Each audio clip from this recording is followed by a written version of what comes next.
아직 대한민국에서도 국무총리 한 사람 중에 대선 성공한 사람이 없어요. 대선 후보도 된 사람이 없어요. 있죠, 이해창. 우리가 몇 주째 계속 얘기하고 있는 윤석열 얘기 안 하고 갈 수 없잖아요. 응? 주호영 국민의힘 원내대표가 윤석열은 정치하면 안 된다. 퇴임하고도 하지 마라. 그거 왜 그런 거예요? 윤석열 총장이 정치에 나오는 게 국민의힘이나 이렇게 유리하지 않아요. 왜냐하면 국민의힘 후보로 올 거냐라는 문제도 있고, 국민의힘 후보로 온다고 해도 지금 누리고 있는 지금 한 17% 정도까지 올랐다며요. 그게 유지되지도 않을 거예요. 그걸 좀 멋있게 정리를 잘 해서 한번 설명. 더 이상 어떻게 해요? 칼럼도 썼다며. 네. 그러니까. 근데 이제 그게 또 기억이 안 나. 근데 또 거기에다가 우리 주호영 원내대표도 검사 출신이잖아요. 그죠? 판사였어요? 네. 근데 약간 얘기가 틀려. 기억 틀렸는데. 나는 검사인 줄 알았는데. 판사. 지금 다 설명을 했어요. 저랑 얘도 뭐 크게 다르지 않은데, 제가 지난번에 한번 말씀드린 첫 번째 국민의힘 내부에 비토 정서가 있어요. 국민의힘 출신 대통령 전직을 다 감옥에다 넣은 사람이기 때문에 그 정서를 표현한 것이고, 그 비토 정서는 TK 쪽에 많이 있거든. 이른바 친박들 사이에서 많이 있으니까 그 정서가 일단 표출이 된 게 하나 있고, 또 컨트롤 안 되는 거 나중에. 그렇지. 그게 이제 비토 정서라는 비슷하다. 왜냐하면 총장 때 저 정도인데 대통령이 되면 그 국회의원 반은 작살난다고 봐야죠. 버스 타고 감옥 간다. 그렇지. 감옥 가는 건데. 버스째라고. 두 번째는 국민의힘 내부에 있는 기왕의 후보들이 다 바보 되고 있는 거예요. 그렇죠. 그 사람들의 지지율이 좀 올라가야 되는데 다 모든 지지율이 윤석열한테로 가버리니까 이 사람들이 볼멘 소리를 할 수밖에 없는 거예요. 그래서 내부에 있는 야권 전체의 잠재적 대선 후보들을 달래기 차원도 하나가 있는 것 같고, 또 잘못하면 제2의 반기문이 될 수도 있잖아요. 지지율이 좀 나와서 어떻게 해보려고 그러는데 갑자기 확 주저앉아 버리면 그 다음에 좀 황당한 신세가 되잖아요. 그런 거에 대한 우려도 일부. 또 하나는 윤석열이 제3 세력화하는 것에 대한 두려움도 있는 것 같아요. 그러니까 윤석열이 국민의힘으로 나가기 어려운 점이 있잖아요. 지금 제3시대를 도모하는 사람들이 있거든요. 일부. 크게 보면 금태섭 의원도 제3 세력화 흐름을 만들어줄 수 있는 거잖아요. 네. 안철수도 국회를 보고 있는 거고.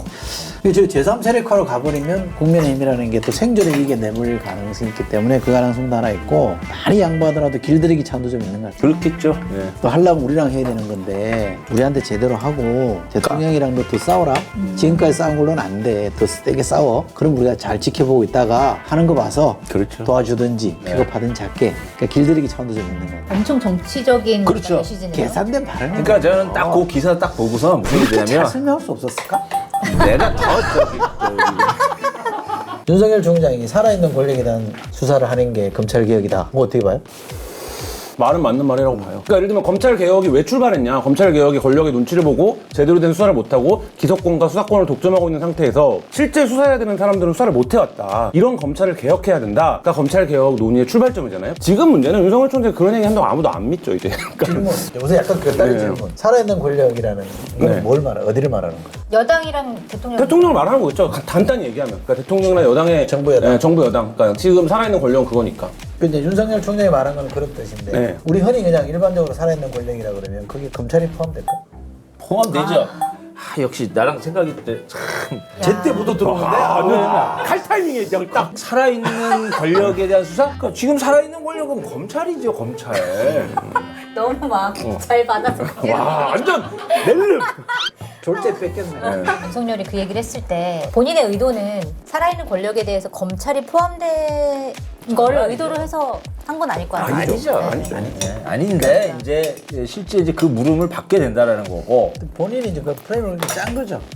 본인이 기획된 발언을 한 거 아니겠어요? 정부 여당으로 본인은 프레임을 짜고 그렇게 얘기를 한 거고, 검찰이 살아있는 권력을 수사하려고 하니까 네. 저들이 우리를 박해하고 있다. 가해자와 희생자 프레임을 딱 짜서 내가 정의의 사도다. 전국에 있는 모든 검사여 나를 따르라. 이런 이제 메시지를 던지는 거죠. 근데 그런 그렇게 건데 얘기하는데 어떻게 검사들이 반발하겠어? 그렇죠. 근데 그걸 뒤집어서 생각해보면, 야 그럼 살아있는 권력은 검찰 아니야? 라고 이렇게 반박할 수 있다. 그 살아있는 권력 검찰도 포함되고 재벌도 포함되고 일부 언론도 포함되고. 근데 저는 윤석열 총장이 점점 좀 한심해지는데, 한심. 네. 왜냐면 윤석열 총장이 상징하는 어떤 이미지가 어떤 거냐면 독립적 수사, 성역 없는 수사, 정치적 고려가 없는 수사 이런 거잖아요. 그래서 지금의 이미지가 만들어져 왔다는 거죠. 근데 지금 윤석열 총장이 하고 있는 건 정치예요. 정치 영역에 들어와 있어요. 그러니까 검찰총장이 법무연수원의 신입부장 검사를 30명 대상으로 하는 강연에 기자들이 뻗치기를 가요. 왜냐하면 이유는 하나예요. 윤석열 총장이 거기서 정치적인 발언을 할 것 같으니까 가는 거거든요. 그러면 윤석열 총장이 스스로 자기가 디뎌왔던 가치들을 배반하는 것만으로 지금 자기 존재가 증명이 가능한 수준까지 왔다라고 하면 지금 뭐 지난주에도 제가 말씀드렸던 것 같아요. 윤석열 총장 그러면 정치를 하는 게 나아요. 지금 이 상황까지 왔으면. 옷 벗고.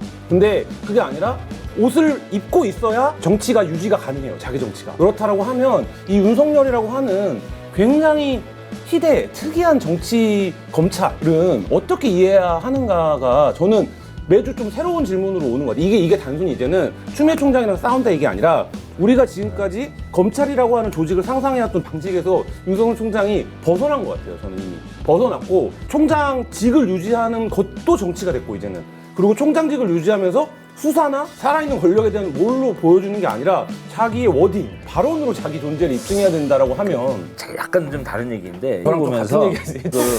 그거 곤란한가요? 들어봐. 같은 얘기일 수도 있어. 17% 그러면서 뭐 삼강구도 뭐 이런 식으로 얘기했잖아요. 야.